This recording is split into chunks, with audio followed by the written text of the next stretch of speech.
మనోళ్ళు కనుక అమెరికాలో ఎలాగైనా వెళ్ళి సెటిల్ అవ్వాలని చెప్పి మెక్సికో నుంచినో కెనడా నుంచినో అలాంటి అక్రమ మార్గాల ద్వారా బ్రెజిల్ నుంచినో వెళ్ళి చివరికి చొరబాటుదారులుగా వెళ్ళి శరణార్థులుగా అక్కడ అరెస్ట్ అయిపోయి ఆ తర్వాత అక్కడ జైళ్ళలో ఉండి ఆ తర్వాత అక్కడ ఉండడానికి ఎట్లా ప్రయత్నం చేశారు, బ్రిటన్లో ఉండటానికి ఎట్లా ప్రయత్నం చేశారు అంటే వెల్ సెటిల్డ్. ఇప్పుడు మన వాళ్ళకి ఈ దేశం నచ్చలేదు, ఆ దేశంలోకి వెళ్ళి ఉండాలనుకో, అదే సందర్భంలో ఈ దేశంలోకి వచ్చి ఉండాలనుకుంటున్నటువంటి వాళ్ళలో రోహింగ్యాలు, బంగ్లాదేశీలు ఎక్కువ.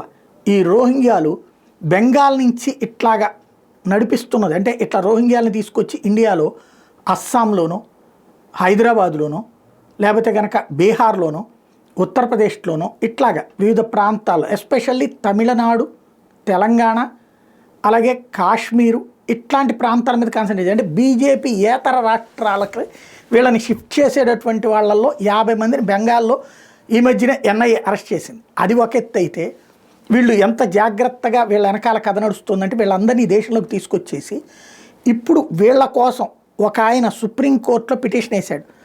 ఏమనయ్యి అంటే ఇట్లా వచ్చినటువంటి రోహింగ్యాలకి ఆహారము, ఉద్యోగాలు, విద్య, ఆరోగ్యము ఏర్పాటు చేయాలి అని చెప్పేసి సుప్రీంకోర్టులో ఇప్పుడు పిటిషన్ వేసుకొచ్చారు.